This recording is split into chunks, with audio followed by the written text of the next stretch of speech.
Hello, welcome to Postcolonial Space. I'm Masood Raja, and today I'll try to answer a question that someone had posed about Deleuze and Guattari's discussion of the rhizome.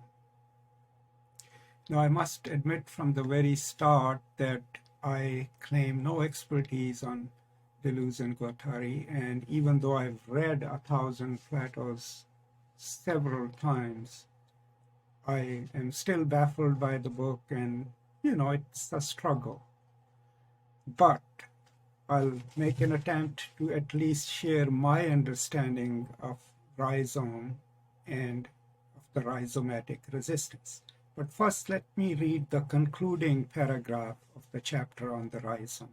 And I highly recommend you read it carefully. And it says, a rhizome has no beginning or end. It is always in the middle, between things, interbeing, intermezzo. The tree is filiation, but the rhizome is alliance, uniquely alliance. The tree imposes the verb to be, but the fabric of the rhizome is the conjunction and. This conjunction carries enough force to shake and uproot the verb to be. Where are you going? Where are you coming from? What are you heading for? These are totally useless questions. Making a clean state, starting or beginning again from ground zero, seeking a beginning or a foundation, all employ a false conception of voyage and movement. Okay, pretty dense, right? So first of all, in their discussion of the rhizome, they are juxtaposing it with a more structural, I think, more linear fashion of thinking reality. So if we looked at in the botanical terms, right, they use the concept of the tree and the taproot, right? What that presupposes is one source and one direction in which the taproot moves. And even if you chop off the taproot, it would develop offshoots, right? But they are still connected to the taproot. There is a beginning implied. So all philosophies that posit an origin and a linearity of direction, right, are telos, so to speak, right, are suspect. Origins or one single direction. Juxtaposed against that idea of the root, right, anything that it could be a tree, literally in the word, or the linguistic theory that thinks of all the world languages as a tree, right, and plots languages on it. Against that, what they are juxtaposing is the concept of the rhizome. Now, biologically or botanically, what is a rhizome, right? Rhizome is an underground structure that supports a system of life. Bamboo is rhizomatic, right? Elephant grass is rhizomatic. It doesn't go in one direction, right? It spreads in all directions, and it's interconnected, right? So the idea of the rhizome then is it is in the middle because it has no beginning and no end, and it spreads laterally, right? If you have ever tried to destroy a grove of elephant grass, you know how impossible it is, right? If you just leave a little piece of rhizome somewhere there, it will start sprouting again, right? So what is then the rhizomatic resistance? So keep this in mind, the structure of the rhizome. It spreads and it develops different nodes. Those nodes are connected laterally, right? They support each other, but at any given time, there is no one point of the rhizome that you can strike. It doesn't depend on one single taproot, right? sending out other roots, right? Every part of it is autonomous but connected. Now, in terms of resistance, if we were to think of rhizomatic resistance, what I had mentioned in my brief video about it is you have to understand how Foucault explains power, right? Power that is not top-down, that is not architectural or hierarchical as the classical Marxists thought of it, but power that is diffuse, right? Through the power of discourse and knowledge, and which courses through the body politic. There is no one single point where you think it is concentrated and articulates itself. Now, resistance to that power cannot follow the taproot model. It cannot have a hierarchical resistance structure. It will not be effective because it will be looking for one point of resistance. Rhizomatic resistance means that wherever we are as an organism, we are connected. And we develop different nodes of resistance. Sometimes, loosely connected. And that's how you mount a resistance to a web of power, right? You can develop nodes, one movement over here, one in London, one in Pakistan. So if you think of neoliberal capital as this system of power, the resistance to it cannot come from one source, right?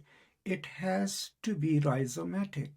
You working wherever you are in your own sphere, building lateral alliances with me over here and my group over here and another group over here.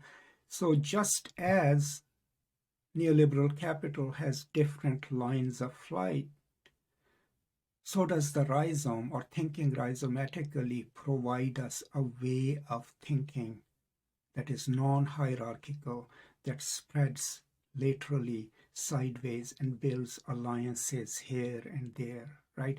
And creates a kind of resistance that is perpetual and that is everywhere.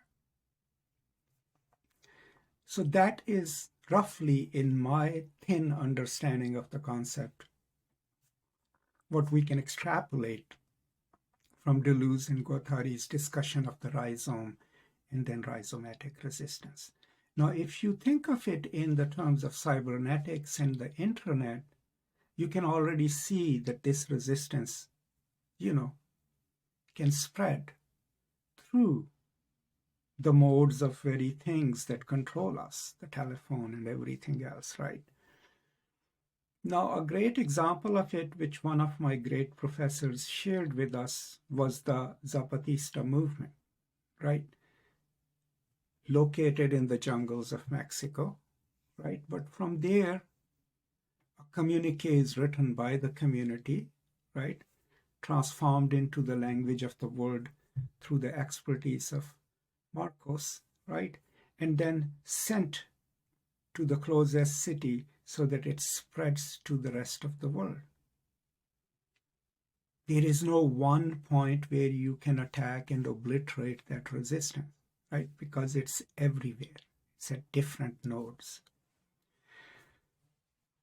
So overall, remember, the concept of the rhizome, or a rhizomatic understanding of reality, is offered against the traditional understanding of reality, or traditional understanding of any mode of thinking or discipline which presupposes a beginning and an end point.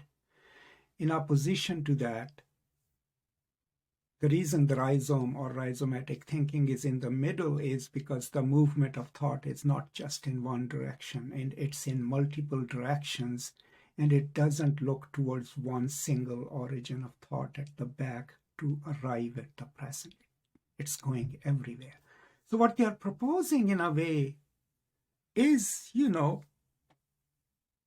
a way of thinking at the limit of thought, not working with pre-established origins or teleological endings of the movement of thought or the movement of our actions, right? Placing yourself in this mode of absolute possibilities, numerous possibilities, not thinking in the binary logic or duality of this and that. And if you read 1,000 Platos, it is one of the most sophisticated attacks on the concept of dualism or duality or any kind of unity or unitary modes of thinking of origins of the future or the future.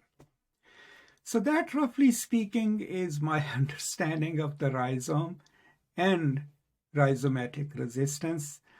Now remember Deleuze in one of his interviews, intellectuals and power, right? The interviews that forms the basis of Spivak's critique in Can the Subaltern Speak? Deleuze expresses that, the natural tendency of power is to totalize itself, to exclude all other modes of thinking from within its logic and totalize its logic, right? And the resistance to it then cannot be an other alternative logical single mode of thinking. Resistance to it has to be at different places all the time, and that's rhizomatic. Keep pricking the structures of power so that it cannot totalize itself, right? And that's where rhizomatic thinking and rhizomatic resistance would be of great use. So that's all I got.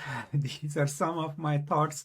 Someone had posed a question about it, and I don't think so I've done a great job of answering it, but it has encouraged me to pick up the book again and reread it and see, what I can make out of it. If I find any clearer understandings of the book in the future, I'll be happy to share it with you. That's all. Thank you so much for your time, and I will now see you next time. Until then, peace and love.